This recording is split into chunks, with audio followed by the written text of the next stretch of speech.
Welcome, wonderful listeners, to the Shadow and Starlight Podcast, where two friends deep dive into popular fantasy and romantasy books. We get into the stories, characters, world building, lore, and so much more.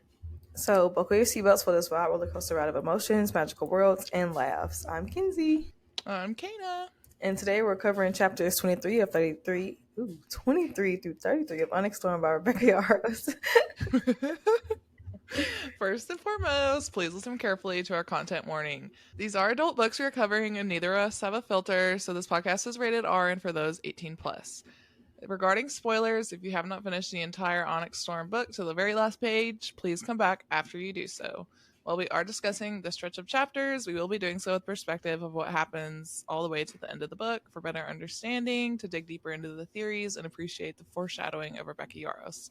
So going forward, all episodes on our show will contain spoilers for the whole series in question. Next, if you like what you hear today and want more, please come back next Thursday, and next Thursday, and next Thursday, and next Thursday, and every Thursday after that for a brand new episode. As a adolescent podcast, we would love to hear your feedback to better ourselves and expand our book loving community. Please feel free to give us reviews, reach out to us on social media, and follow us on TikTok, Instagram, and watch us on YouTube at Shadow and Starlight Pod. All right, so drink in the pod is water because I'm severely hungover. Yeah. I'm lame today because I haven't went to the grocery store, so I don't have anything to drink. I don't like tap water, not from my house. Anyways, so yeah, I got city water. It's nasty. I mean, it is. I don't drink tap water either. You need to get a Brita. I do need to get a Brita because I keep forgetting to go buy water bottles from the store. All right. Reminder. Metal Slinger is coming up. So if you haven't started your read, I would do it soon. It has got raving reviews on Book Talk, and it's obviously a fantasy romance because that's what we be doing over here. And the tropes it has include a slow burn. Ooh, we love that. Tension, he falls first, unique magic system, political intrigue, adventure, and apparently there is a jaw-dropping plot twist at the end. So I'm 20% through. I love it so far. I love all the characters, and it's really fun. And I'm a little nervous about this plot twist. We don't know when the second book is coming out, but everything's fine. It's fine. It's going to be great. I'm excited to cover it next. I actually might go pick that up today. Do you have the physical book or are you reading on your Kindle? I'm reading on Kindle. It's on Kindle Unlimited. Okay. To kick off our episode, Kana's going to lead us across the parapet as she takes us through her Shadow and Starlight. What the hell? As she takes us through her Shadow and Starlight synopsis, aka her unhinged summary detailing the events of these chapters. After a rather hilarious horse ride where the majority of Quest Squad is questioning whether Xaden being so nice is a temporary bout of insanity, the group arrives at Tomes and Tales. Lovely little name for a bookshop. After a fight scene that could have been avoided with some solid communication, Old Lady Narelle immediately recognizes Asher Sorrengail's daughter, here to collect his books he left for her. Enter one of the funniest scenes in the book, at least in my opinion, Xaden being mistaken as Dain. The scene was just pure Rebecca Yarros genius. Like, I laughed so hard. I went back and read it 5 times. Anyways, after a quick pop quiz, Violet finally has her hands on her father's rather mysterious life's work, leaving us wondering what the heck is in it and pondering the ramifications of Krovla trying to deal in dragons. But first, self-care and spice. Finally! Limited access, the mind-to-mind dirty talk, and the waiting of 6 weeks makes this particular scene very delicious to read. Rebecca, I still don't know how you do it, but every spice scene is better than the last, and I just thank you. Not only has she blessed us with a happy Xaden these last few chapters, but now we have a Xaden completely feral and out of control. In other words, he is totally starved for Violet and as hot as possible. No play-by-play, but bangity bang bang bang. It's good. Instead of enjoying reading about multiple rounds of spice all night long, Halden has fucked up, meaning we the readers and our main characters have to go do some damage control. He was such a royal ass that he got himself kidnapped. Cue rescue mission. The flight over to King Cortland's palace is punctuated by terrified Deverelli citizens and Tairn repeating his superior lineage until Violet cuts him off once again. Violet? Let him cook. Xaden gives a less than diplomatic but truth-laden speech to the hostile guards paired with Tairn intimidation, and they are escorted to a tense dinner situation. First, a knife in Halden's hand, which he kind of deserved though. True to his douche canoe nature, he had offered a Tyrandor blade to King Cortland to hit two birds with one stone, securing an alliance and being petty to his ex-girlfriend's new man. My inner cat lady cheers as Cortland's panthers join the conversation, but they don't really look too friendly. Good news, dessert is served. Bad news, it's not chocolate cake, it's a head. Captain Anna Windshire's head, precisely. The worst of Halden's offenses was not pettiness, but what he thought was a grand plan of stealing Navarian treasures back from the king, with a very sadistic side. And to make it even worse, he has a temper tantrum. Despite Violet and Xaden's attempt to scrap the alliance, King Cortland orders their deaths. Vi and Xaden quickly work to defend themselves, and Xaden goes into a fury after Violet is injured, causing him to then channel from the broken bits of Violet's conduit and kill everyone with shadows. Hot, but not really conducive to his slippery soul. Yikes. If there's one thing we know about Violet, it's that when everything goes to complete, immediate shit, our girl's gonna figure something out. She commands Xaden to leave in order to protect himself due to his red eyes, and with the help of her invisible dragon, Violet uses one of his exceptionally large house cats as leverage. Cortland cries, "My Shayla!" but has to listen and hastily accept Violet's demands or risk testing Andarna's self-control when it comes to eating her allies. Just when she begins to drool, an alliance is struck. My Shayla. Applaud to Andarna's self-control this scene too, because usually she's I was very impressed. She's always talking about eating something. Mm-hmm. Back at Basgiath a week later, the Iron Squad gets in trouble for talking in class. Instead of being sent to Principal Father Atos' office, Violet is then called on to explain what the Venom movement on the map is indicating. It's not good. They know the Orician wards are failing and are moving into position to sack it when they eventually fail. Next class is sparring paired with some research, where our precious little first years insist that they help in any way. It takes them reminding Violet that she would have never been fine on the sidelines her first year, leaving her literally speechless. As they debate how they will possibly visit all the Isles in the next 5 months, Zaddy's back. Not an ASIM yet, but his eyes are turning amber. Check engine light. Alert, agent. As a group, Quest Squad decides to commit treason once again, this time with Auric as the royal representative so they don't have to drag around a little bitch in a basket. 10 days later, Quest Squad departs for the Isles after a rather heated family reunion. Speaking of family drama, Mira and Violet have a totally off vibe right now, but I kind of get it. Seems like Violet was definitely her father's favorite. After pushing the limits of flight time, the squad lands and sets up a campsite and a little trap for unbrished soldiers, who arrive at dawn, and they are so rude with their knives. Ugh, yep, it's time. We gotta visit the only place more toxic than Basgiath War College. They are rudely escorted to where the challenge for entry will be held, and Violet is stopped short upon arrival. There's Silva, Hea, everywhere. No time to think about that at the moment because it is challenge time. Time to square off against a super intense lady and two big scary twins. Xaden, you got this, right? You got that? Never mind. Oh shit, now Dain and Violet have to fight too. It's fine, everything's fine, because Auric is fluent in Umbrish and a bunch of other languages too. Royal tutors and all that. I wonder what else our boy is fluent in. French, maybe? Violet faces off against Marlis, who is literally laughing at her. Don't worry, our FMC is about to humble you after she gets her ass beat up first. With a little help from a lightning display, Marlis, Queen of Umbriel, yields. Good news, they can hunt and camp in the jungles of the Isle. Bad news, Andarna's family ain't here, and the price of their alliance is 12 dragon eggs. Yeah, no, ain't gonna happen. Nope, never, not in a million years. Not only does this bitch have the audacity to suggest dragons are too arrogant, she has the gall to try and touch Sorrengail and speak to her, a bonded dragon. Thanks to Xaden, Sorrengail has a rare moment of restraint. Refusing the offer and returning to camp, they have a quick discussion on how lightning oh so luckily struck at the exact moment they needed it before getting the heck off Umbriel. Next up, Hedotus, living proof that knowledge doesn't make you smart. In fact, it makes you a bit of an asshole sometimes. A warm welcome is a nice change of the norm until we realize who is welcoming them. Some seemingly nice old man and Xaden's mom. Hello, Talia. You suck. I hate you.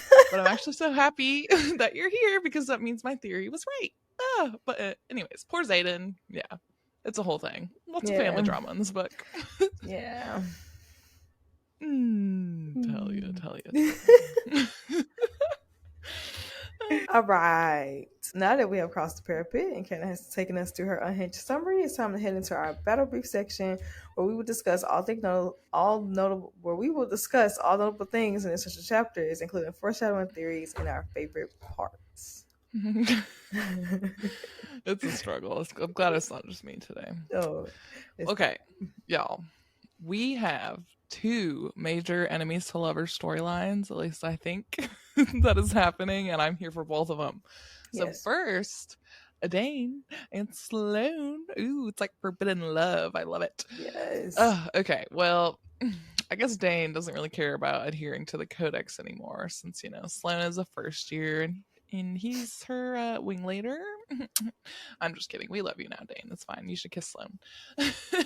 Yeah. I really picked up the stretch on their pointed glances and the tension with each other after Sloane repeatedly flushes red in front of Dain. Violet even picks up on this vibe. She says, quote, "I lift my brows at the look she shoots him, mostly because I can't tell if she wants to stab him in his seat or what, Violet? She want to bang him?" Yep. I know she didn't actually say that, but that's the vibe I'm picking up on for sure. Now, our second enemies to lovers that is happening is Mira and Drake. And I love this so much, especially because she kneed him in the balls when they met. It's just like the cutest love story ever. Anyways, while they're heading up to the shore of Hedotus, they are loudly arguing about some flight maneuver. It's such a cute scene because she's like, "That would never work." And he's just like smiling at her in this most charming way. And Violet says like that smile could charm anyone else, but it just makes Mira more angry. And I'm like, I feel like I know where this is going. Sounds a little familiar. I've read a lot of fantasy romance books, and I'm no expert, but I'm pretty sure they're gonna fall in love. Yeah, and I love it. No, I agree. Definitely think that these 2 relationships are gonna happen, especially the Sloane and Dain. I feel like it's so scandalous for Dain because he's not really the scandalous type. I love this for him. Well, it's just a testament to Rebecca's writing, I think, too, because obviously, like, Dain isn't necessarily responsible for Liam's death, but he played a part in it. Sloane hated Violet so much, and to think about how much she hated Dain even more than that. Yeah. And now the fact that their relationship is morphing into something else just speaks to their growth as characters. And also, I feel like it's believable that they would like each other. And that's because she wrote it in a way to make us believe that. Right. But I mean, I love it. I'm shipping it's also hot as hell. Yeah. Wing leader and very and cadet. Love that. We love that. Dain. Why is he like extra hot right now? Oh no. Oh my god. Next we're going to talk about more traitors and leadership. So last episode we did talk about the revealed traitor. This episode we're going to talk about more potential traitors in leadership. We have been speculating since Iron Flame that there is definitely a breach of information somewhere in the Bar leadership, but we just did not know who. So in this stretch, when Violet was retrieving her father's journals, we learned that someone in leadership was actually aiding in an attempt to trade in Feathertails to Crovlin. Did I say that right? Crovla? Crovlin or Crovla? I don't know. One of the 2. And we know that Violet's dad's research was on Feathertail, so he at some point had to stop sharing this information with certain people that was close to him because obviously there was a breach in leadership and he was actually doing research on these dragons, but he knew that people wanted them to trade them in to the Isles and stuff like that. So one of these people was actually Father Atos, and we know this because Violet tells Dain in the stretch, quote, "Your dad knows my dad's books has something to do with Feathertails, which means Dad knew to stop trusting him at some point," end quote. And even though we actually do find out that Panchik was a traitor at the end of this book, I think that there were way more traitors among the Navarian leadership. For one, I still think that Father Atos is a traitor. Like, obviously, I don't know. He has to. He has to be.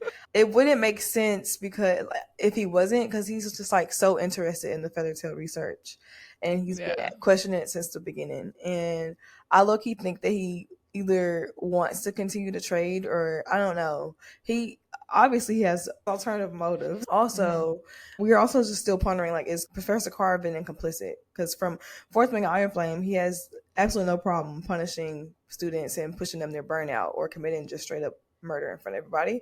So, Yeah. like, could this just be his ruthlessness and just his personality, or could he also be like part of the cause with the rest of the traders among the Bryant leadership? I have a feeling he could possibly be Venom complicit. And I feel like my biggest reasoning behind that is he sucks at training signets. And I'm like, if you're going to be a professor at Basgaiath that trains signets, shouldn't you know what the fuck you're doing? I know he, like, Violet's signet especially was very rare Yeah. and hadn't been seen in centuries, so he probably didn't understand it very well.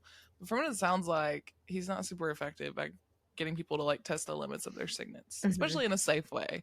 I don't know. That just seems suspicious to me because like wouldn't he be wanting to really help them Yeah. and prepare them? Because if he was Venom, maybe he wouldn't, and he's like trying to get in our way on purpose and stop their development.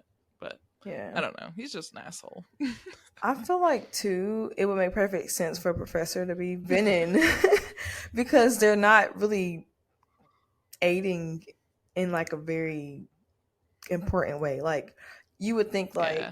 when you born a dragon, you get your signet, you want to be of use, you want to be on the front lines where the action is, you want to be considered powerful. But the professors, they are more effective on campus, meaning like their signets probably aren't powerful enough to be used in war.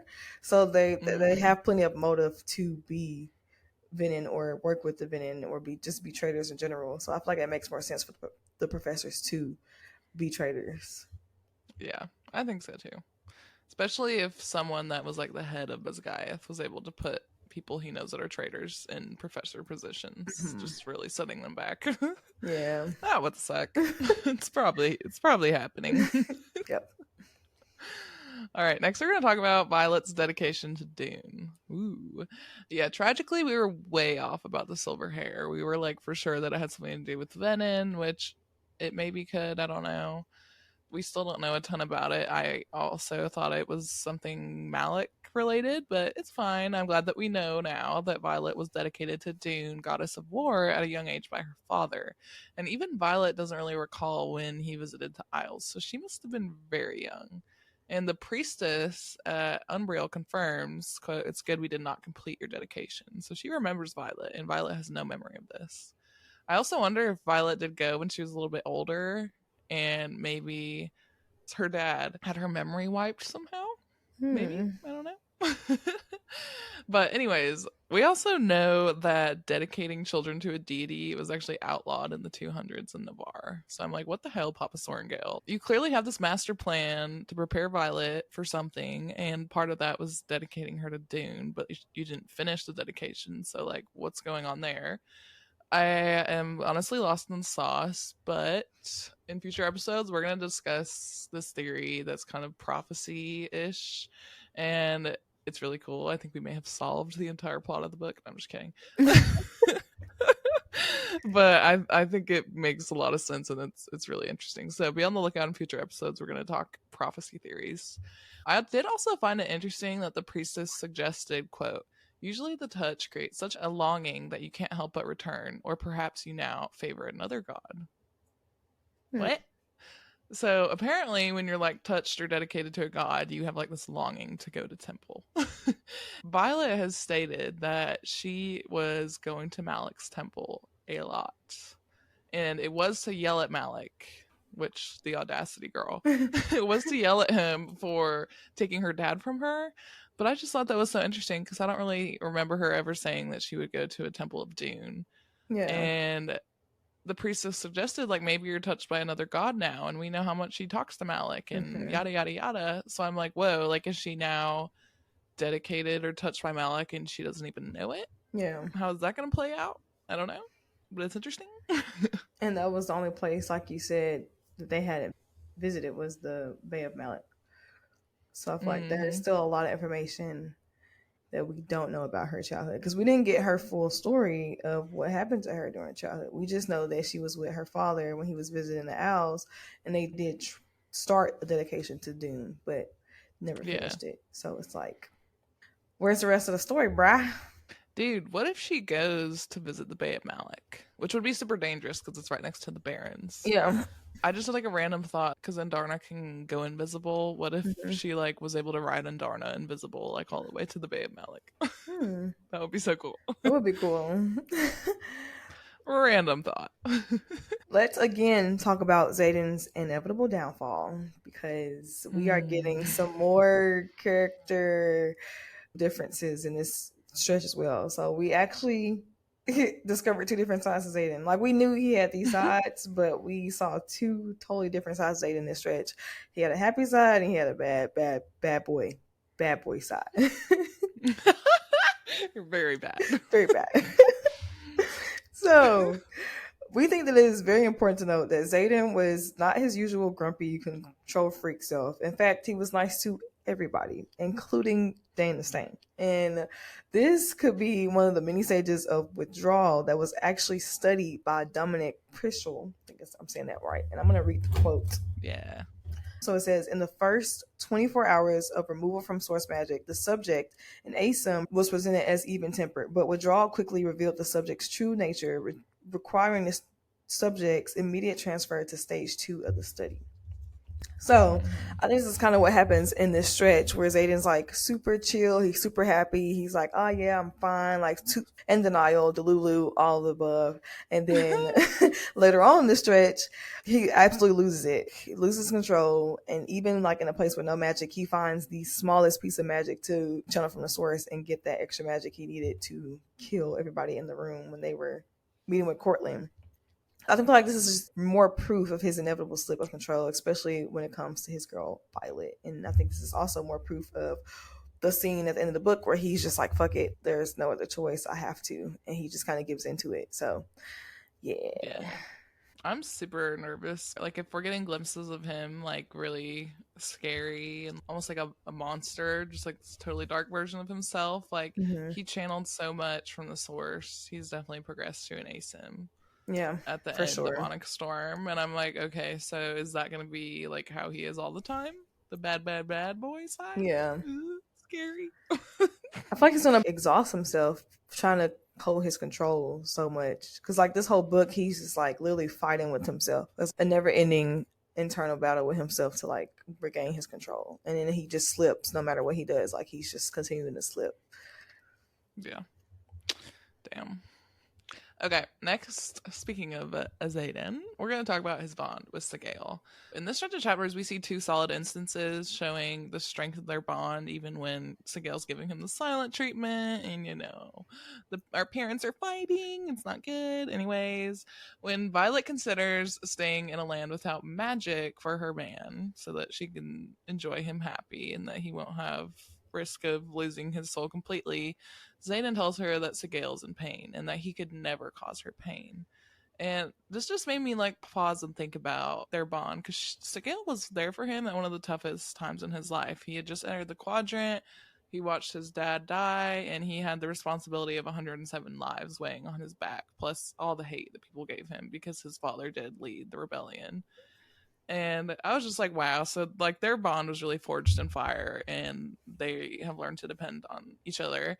And then later in the stretch, Xaden is able to actually talk her down, like the most ruthless dragon on the continent, from responding to a grave insult to dragonkind, which was the Queen of Umbriel trying to speak and touch Sorrengail. Xaden said to her, quote, "If you want to, I understand, but her death would be incredibly inconvenient. Can you pick a guard or something?" I was like, damn. And then also remember that Sorrengail chose Xaden over her mate when she kept his intrinsic secret. And that kind of really signifies their loyalty and significance to each other and how strong their bond is. And also, I find it interesting. It kind of seems like Tairn and Sorrengail have been arguing all book. Yeah. Been picking up on that. And all of this just makes me more inclined to think that she'll break her mating bond with Tairn to follow Xaden at the end of the book, in order to protect him and help him figure out whatever he's going to do next. Yeah. And maybe, I don't know, because we know, like, at the end of the book, well, like, we've theorized up until this point that their maiden bond was broken. And we know that some agreement was made between Xaden and Violet off script that caused Imogen to wipe her memories. This could maybe be a result of that off script conversation and them like constantly just debating it to figure out what's the best choice at the end if anything happens. I don't know. I feel like it's a lot of stuff that goes in the background that we didn't realize, and like a lot of stuff we don't know that happened. Like the off script conversation that I really want between Xaden and Violet and Imogen. But yeah. Yeah, I would love that as well. All right, now we're going to talk about magic beyond magic. Basically, Magic. our girl Violet wielding magic on the Isles in places that have no magic. And we believe that this could be because of Andarna. And Kana actually mentioned last week that it could be because Feathertail's built from the sky and not the ground. And during that rescue mission, Violet's conduit still held some power, and several times throughout this stretch, she did strike lightning in areas that had no magic. Like nobody else could access magic, but she could, and she could also still talk to her dragons, and nobody else could do that either. So we think this is also like a really important note that, you know, some of the areas on the Isle still have some power though. So I think that this could be because that the Feathertails reside in certain parts of the Isles. Yeah. I am so curious to learn more about the Emirates. Not you having a super long theory and me having like a baby theory that I'm ashamed of. Our first theory is actually about Bodhi. Bodhi, brah. This theory is all over the place. I'll try to organize my thoughts the best I can, but just bear with me. So let's talk about Bodhi and the end of the book. So up until this point, we have discovered that many of the Mark Ones have second signets. When Violet asks Bodhi about this, he responds, quote, "I don't have a second signet like Xaden," end quote. Side note, really quickly, Rebecca Yarros has set Bodhi up to be almost like a shadow of Xaden. So let's just keep that in mind. So I was also wondering, like, could this be another secretive clue, or did Bodhi really not know that Xaden had a second signet and it was like just that out of the loop that he didn't know about it? I'll talk about that a little bit more later. Mm-hmm. At the end of Onyx Storm, Xaden talks about a new brother. Quote, "I glanced past Berwin, past the Gale and the Venom to my new brother. How could he do this? Choose this after watching me stumble and fall over the last 5 months. How could he willingly walk the path I fought like hell to leave?" End quote. So logically, it would make the most sense that Bodhi would be the best fit for this because the word sibling is italicized on this page, and because Xaden has referred to Bodhi as brother throughout this entire series. And then a few pages later, when Xaden is talking to Zagil about their next steps, and they're wondering whether she, which we don't really know who she is, but we think that she is Andarna, will help, Xaden says, quote, "You saw what happened is the only way," end quote. So I think that this response came from Bodhi channeling from the source and becoming Venom. So now he's unfit to be, or like to be the Duke of Tyrandor and take Xaden's place. I also think this stems from their off-script conversation where they talk about saving Tyrandor if anything bad were to happen. And also Bodhi has mentioned several times to this point, and he has voiced several times that he did not want the responsibility of being Duke of Tyrandor. He didn't want that. He wanted to stick by Xaden's side and fight with him. He did not want to take on his responsibilities. So the only way to save Tyrandor is through marriage and giving Violet the crown to the throne, because Bodhi is again now unfit. So I also think that going back to when I was questioning if Bodhi was actually out of the loop, I feel like this is also part of motive, because Bodhi also has motive to Tairn as well. And maybe he really did not know that Xaden had a second signet. And like I said, Rebecca sets him up to be a shadow, and she sets him up to be almost like the weakest link. And I think in this particular scene at the end of the book, he's trying to help Violet. And what's his damn signet? He can reverse signets, right? He can counter signets. He can counter signets. So, like, he's trying to counter his signet on Theophany, but it doesn't work. And Violet kind of mentions, like, maybe it doesn't work on Bennett, it only works on our magic. And so, I feel like all of this is, like, leads up to his motive. Like, him wanting to be more powerful. Yeah. He can't really help save the people he loves. He doesn't want responsibility of the throne. And he's literally like Xaden's shadow. He's out of the loop. I mean, like, Garrick also has a second signet, and Xaden and Garrick are best friends. Maybe he feels left out. I don't know. Like, we also know that the story of the Venom stems from 3 brothers. And I don't know, maybe Bodhi is the brother that turns evil in this repeat of history in this story, because Xaden and Garrick pretty much have it all. They have 2 signets. They're very powerful. They're helping to kick ass. And Bodhi's just like, I don't want any of this.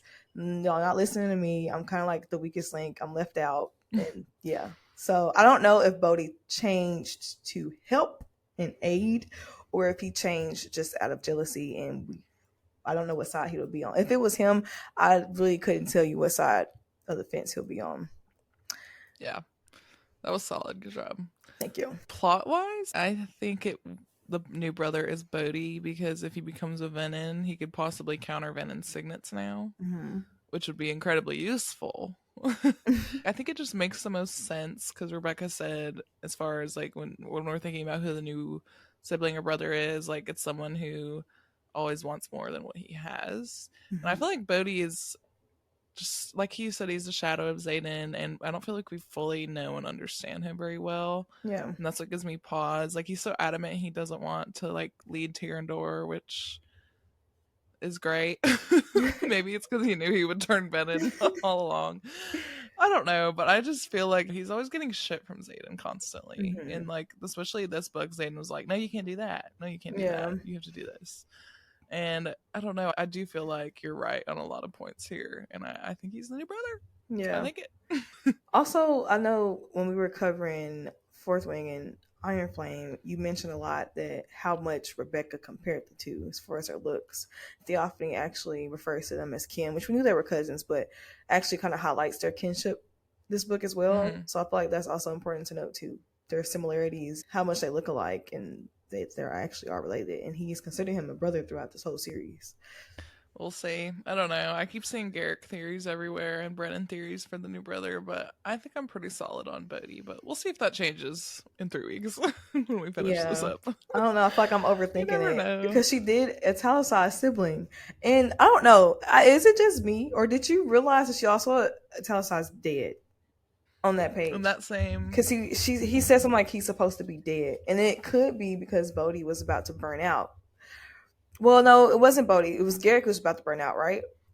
Yeah.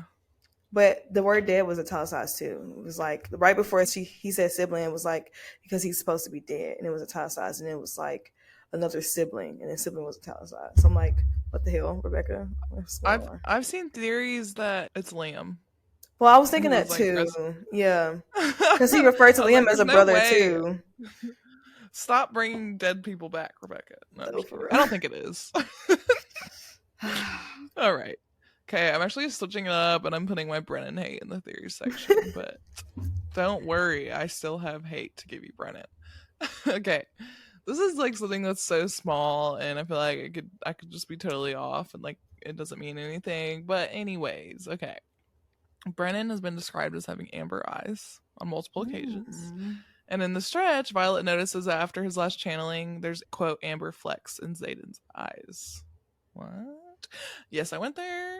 And Violet also said that Brennan has their dad's eyes. I'm like, was he a Venin too with the freak? Am I crazy? Or is everyone just a Venin? I don't know. And then noticeably, Violet, her eyes are blue and amber. So I'm like, is she connected to the Venin like we maybe thought? I don't know. That's all I have. Yeah, that's it. I don't really know how to connect the dots. I just wanted to point it out and maybe get a theory working there. But that is interesting. I'm just gonna add that into my hate you, Brennan. Think you're a traitor tab. Yeah. Yes, and as now that I'm also hopping on this Brennan hate train. Last episode we talked about that letter from her father and how he said trust only Mira. And I noted that this stretch. Let me find the page really quick. So in chapter header for 24. Her mom is writing to their father, and quote, she won't understand why you kept her in the dark. You left too soon, left too many of your plans unfinished. Now we can only hope that the bond between our daughters is strong enough to endure the paths they've chosen. They'll need each other to survive. So it's like this is another part in the book. What the heck? Where they're highlighting I didn't even notice that. Mira and Violet's bond saving the universe. So it's just like, where is Brennan in all of this? Dude, what? I didn't even notice that, but you're right. That is super suspicious. It is. Okay. Let's move on. All right, we're gonna talk about our favorite and notable moments next. And firstly, surprisingly, I'm not gonna start off with Xaden. I'm gonna actually start off with Dain Isopure Atos. Oh my god. So hot. He's been promoted from Dain to Stain or Dain to Pain. He is What is he now? Dain Eyes Up. Howdy. Dain Eyes Up Pure Atos for now. But never in a million years did I ever think that I would be drooling over Dain.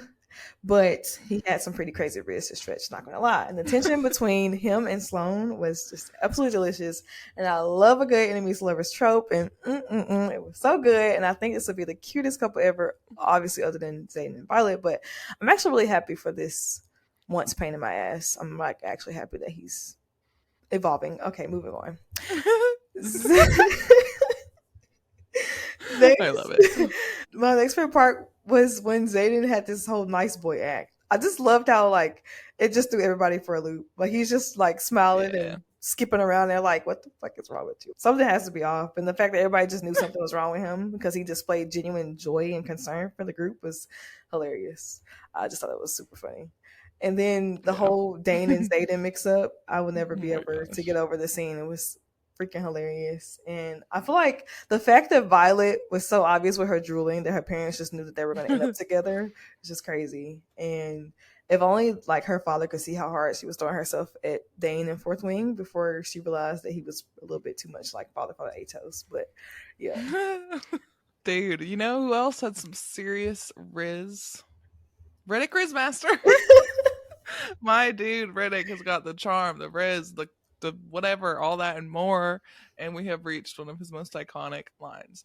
GTIFLAT. Good thing I fuck like a third. I'm dead. I have no words. That was absolutely the smoothest thing I've ever heard. And somebody needs to get this man a Quest Squad patch and a hot date because he's got it going and I love it. I already mentioned something along these lines earlier, but I want to talk about Rebecca and character development. Obviously, she is an amazing author for so many reasons, but probably one of my favorites is how she writes the characters. Like, yes, I am deeply attached to Violet, but the way I am so emotionally attached and invested in all of the side characters pretty much is, it's probably unhealthy, but also I think that's a good reflection of her writing talents. And this stretch of chapters made me realize how much I love just every single Iron Squad member, flyer or rider. I love them. I love how they interact with each other, especially Auric, who is also a hottie. Anyways, I found it really touching that he decided to risk exposing himself, or not risk it. He pretty much was like, I'll expose myself to make sure that Halden doesn't fuck this up because it's pretty important. Quote, I do mind condemning the continent to death by Dark Wielder because he can't take a deep breath and count to 3 when he gets mad. I found that hilarious. Laughed out loud. I was like, King, love you. Actually, literally someone make him king. So, because he can see the future and he's not an asshole. I think he'd make a pretty great king. Yeah.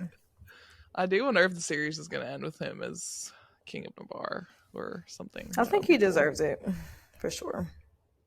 Yeah, I think so. I mean, who else? Halden? Ugh. Absolutely not. Worst. Okay, my last favorite moment was just the dragons in the stretch of chapters, and it's just making me so desperate for a dragon of my own to back me up, because I feel like the confidence I would have if I had like a big black battle dragon right behind me all the time, man, I don't know who she would be, but she would be confident.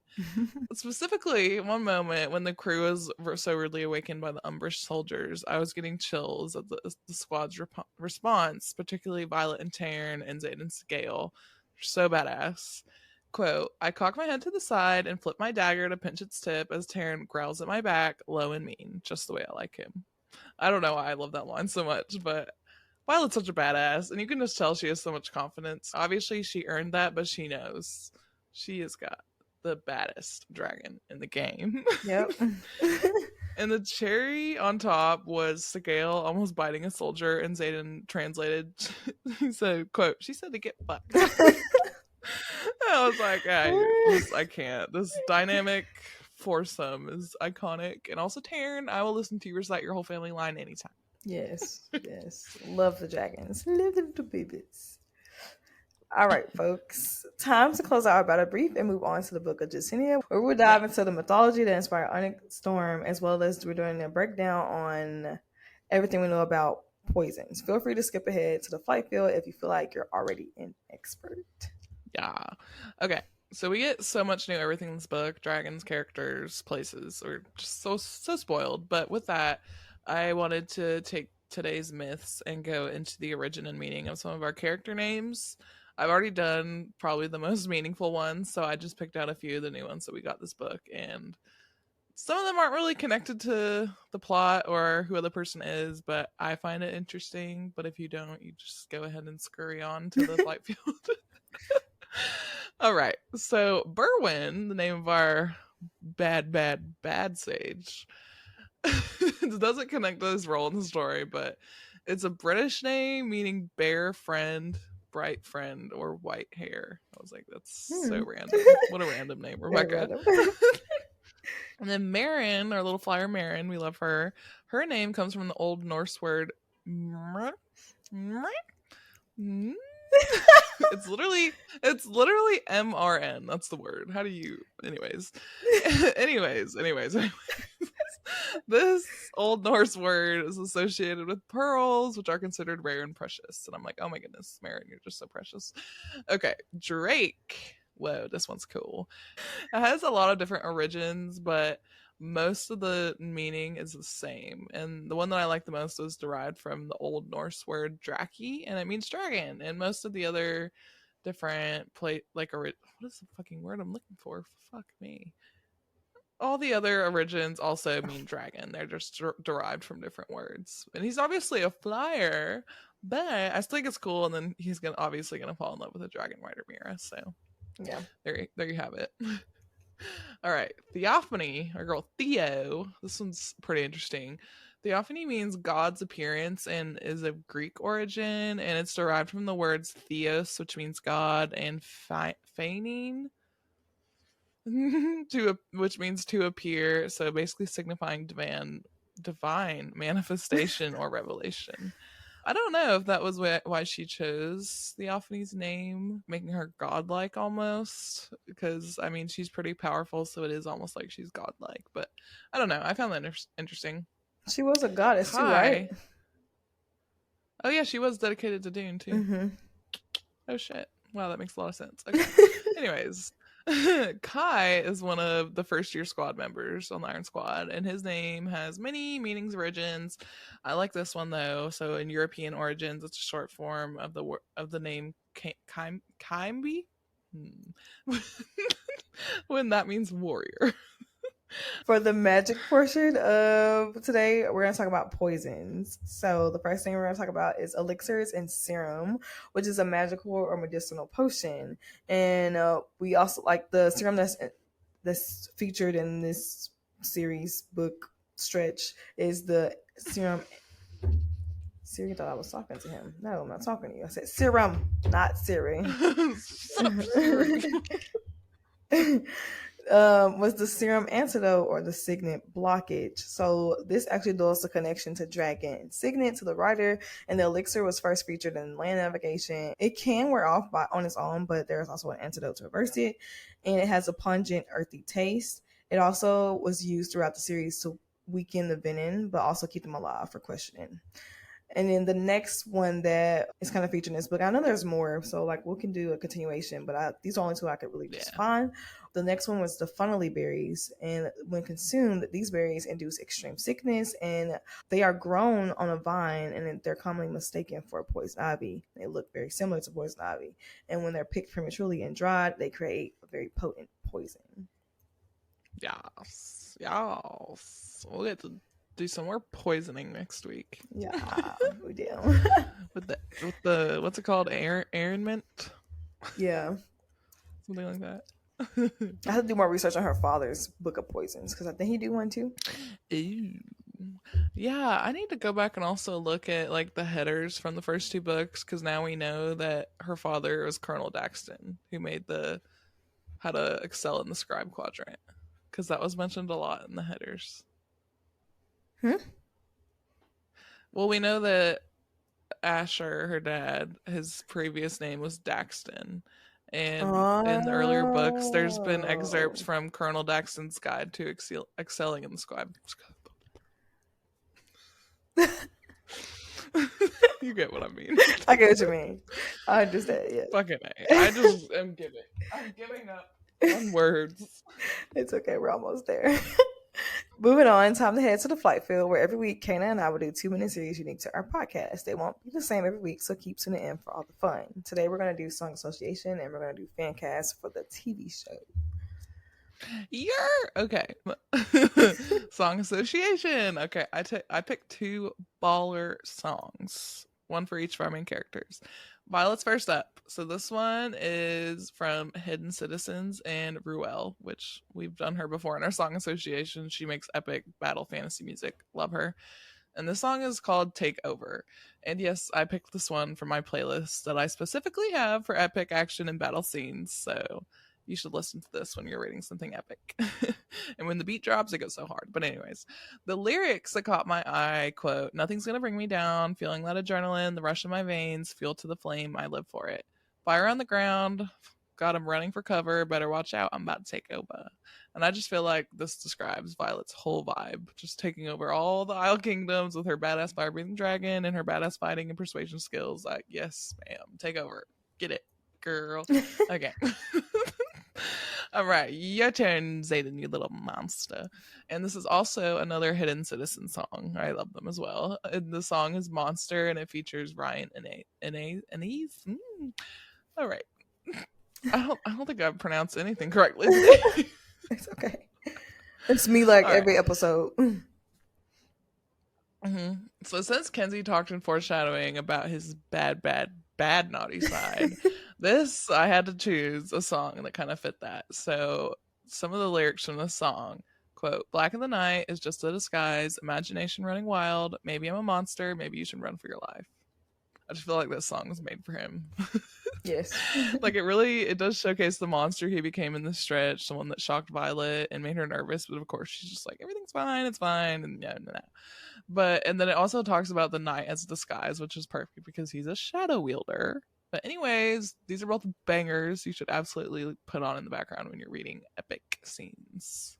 Thank me later. Yes.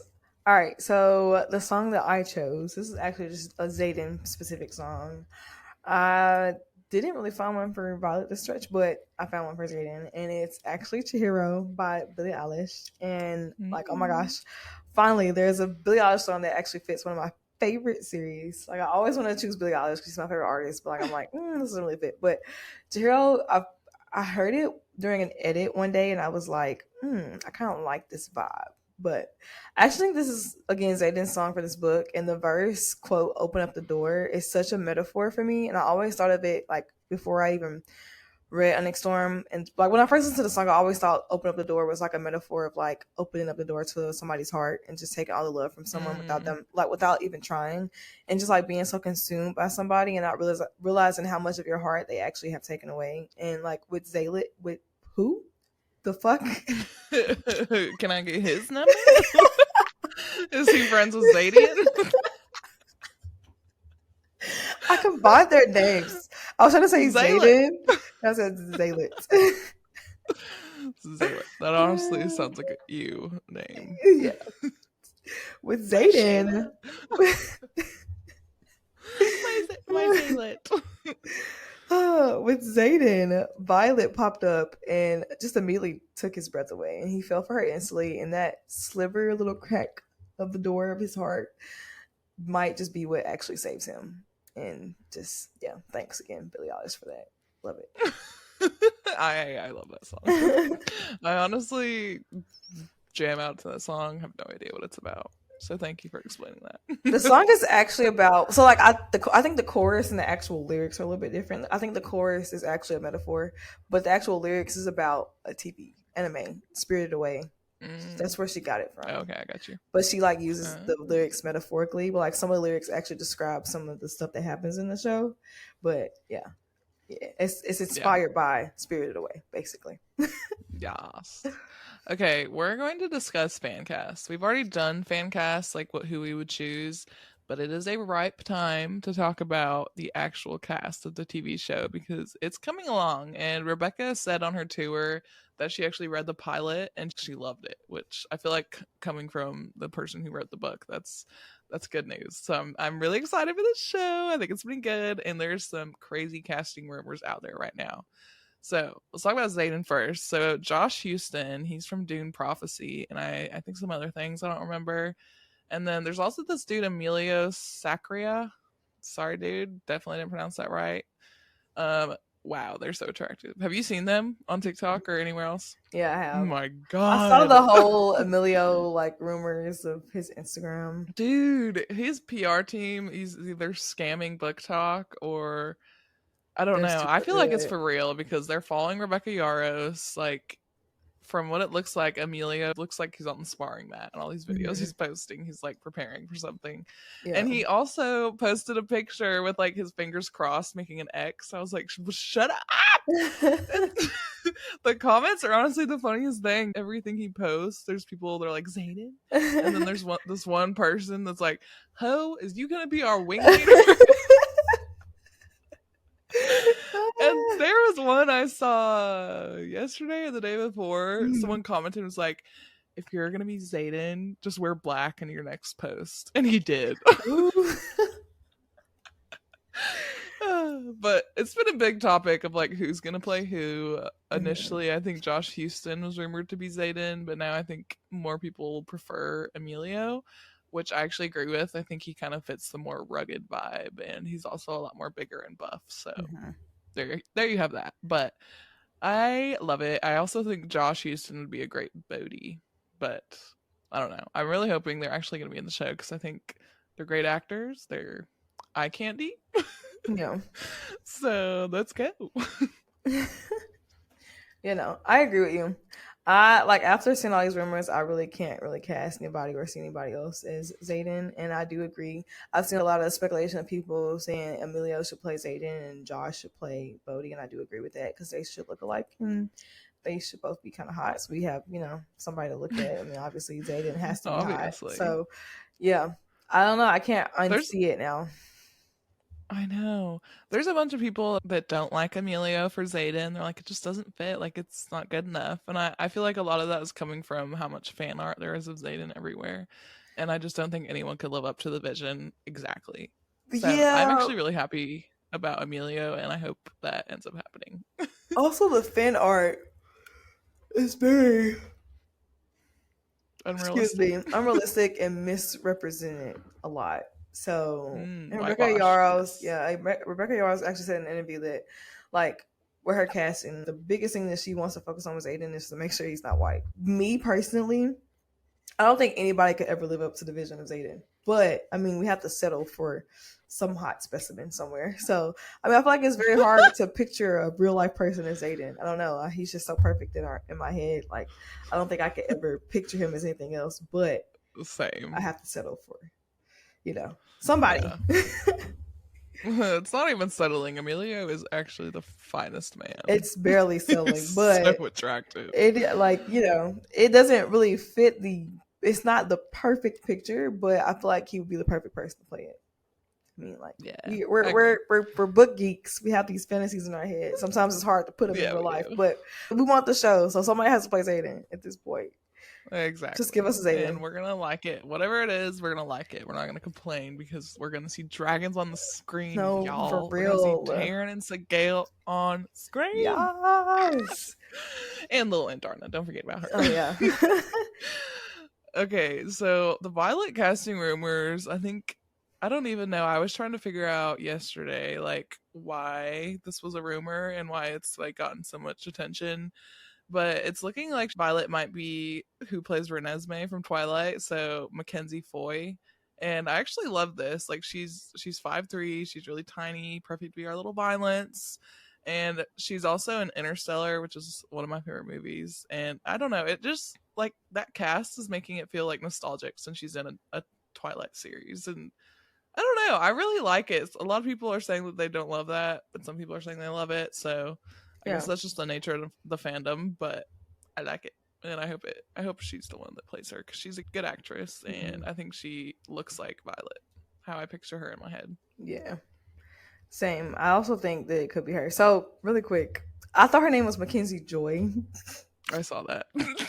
So I was like, oh, it's that'll be cool because it's both our names put together. I had no clue that her last name was Foy, but It's close. close enough.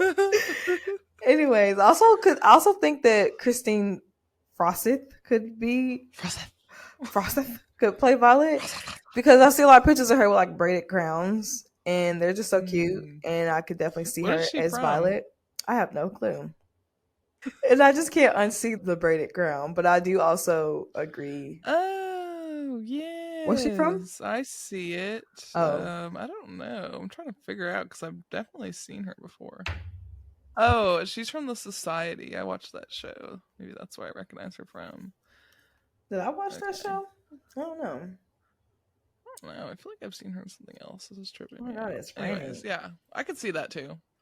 Yeah. So yeah, but I also do think it could be Mackenzie Foy as well because she's already been featured in a fantasy series, and I don't know. I just want the show at this point. I don't really care anymore. I just want the show. I mean, it sounds like it's coming along. I know it's going to be a while because it's thinking of how much CGI they're going to have, which I think takes probably longer than anything else, especially when you're dealing with so many dragons and elements like that. But I am so excited. I feel like we just don't get any real updates, and it's like no set time frame, and it's just like I need to know when I'm expecting it so I can set a countdown. Help me out, please. I would just like the cast to be released because I feel like at least knowing that will help me wait. I set a date. Like if you give me a date, I'm good. I can mentally prepare for it. I need to know how far because I know it's gonna be a while. But like, don't wait till 2026, 2027 to be like, oh, the show's coming out in 2030. Like what? Like, come on. I need a date. Imagine the 2030s. Imagine walking around saying, oh yeah, it's 2031. The hell? We're gonna have children and shit. No, for real. Babies. I was looking up how long it took them to make the first season of House of the Dragon, which I think would have less CGI, but it took about a year to film. Okay. But I don't know if like that year of filming includes like all the other steps, but yeah, maybe a year. I don't know. All right. Well, before we close out today's episode, it is time to spar, aka Kenzie and I giving each other and you guys, our listeners, 2 trivia questions each. And at the end of our Onyx Storm coverage, the loser will have to do something embarrassing or funny or silly or stupid that the winner, which was gonna be me, or you guys as fans, come up with. So please let us know if you got the trivia questions right or wrong. Let us know, and if you have feedback or if you have any ideas for what the loser should do at the end of our Onyx Storm coverage, let us know because we may very well pick what you come up with. Yes. All right. I feel like I have a really hard question and I have a really easy question. So here we go. In a culture that worships the goddess of war exclusively, what is the ultimate sin and the preferred sacrifice? Being a coward. Okay. That's half. You lose your testicles. I don't know. Death? Wait, is the punishment death? No, it's ultimate sin, which you got it right, being a coward, and then preferred sacrifice. Your hands. Your legs. No. Is it part of your body? Yes.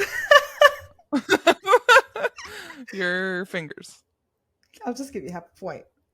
Your big toe. No. It's blood.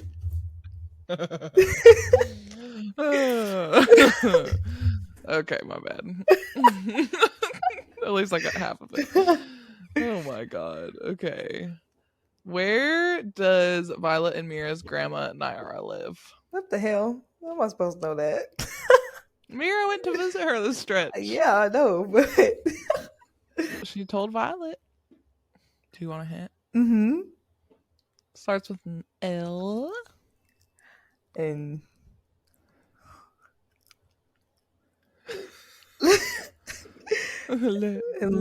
Llewellyn's land. What?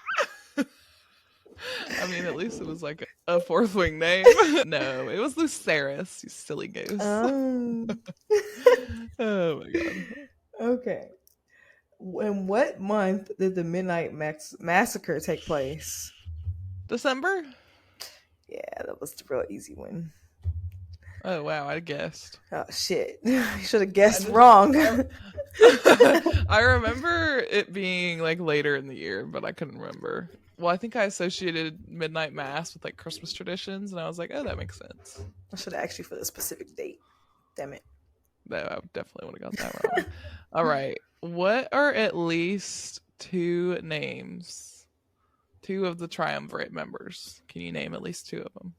Fuck. Darn it. One starts with an F.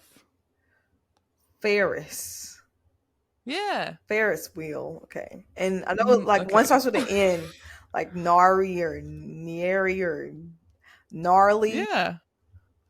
Yeah, you got it. It's Nairi or Neri. Oh, okay.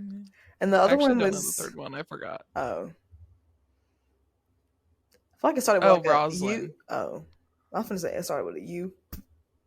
Oh. Ooh. No. Okay, well there you go. You got two. Yeah. 2 points. Wait. Okay, so yeah. You have 2 points now. Yeah. I was like, what? Yeah, I see what you're saying now. No, I'm not giving you an extra point. It's okay. So the score right now is I have 3.5 and Kenzie has 2. So I made my questions harder. We'll see. I feel like you say that every time. Yeah, and then I feel bad. I'd be like, it's too hard. That's what I do when I make them, but I guess they could be easier. All right, that's a wrap on our third deep dive into Onyx Storm. So we're halfway through our deep dive coverage of this book. We're so happy you're here and you've joined us for this deep dive, and thank you so much for tuning in. Join us next Thursday as we continue our deep dive into Onyx Storm. We will be going over chapters 34 through 45. Yes. And before you go, if you could please leave us a review, we'd really appreciate it. We've actually gotten like minimal reviews, and we've been doing this since September.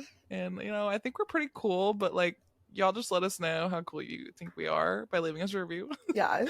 Whether it's good or bad, we really value feedback from you guys, and we want to be able to reach more people. And part of that is all that algorithm business. So more reviews, reach more people. That's our end goal, because we do want to make this a full-time job for the both of us in the future, hopefully. So we appreciate any of you just taking a tiny bit of your time and helping us work towards that goal. But regardless, check out our socials. We have lots of good content coming out, especially Onyx Storm stuff at Shadow and Starlight Pod. Yeah, reach out to us if you want to talk about books. We love to talk to people about books. And make sure to subscribe on YouTube and all major podcast platforms for a freshly baked episode to be delivered to you next week. Bye, friends. See you next week. Bye. We'll see you next week.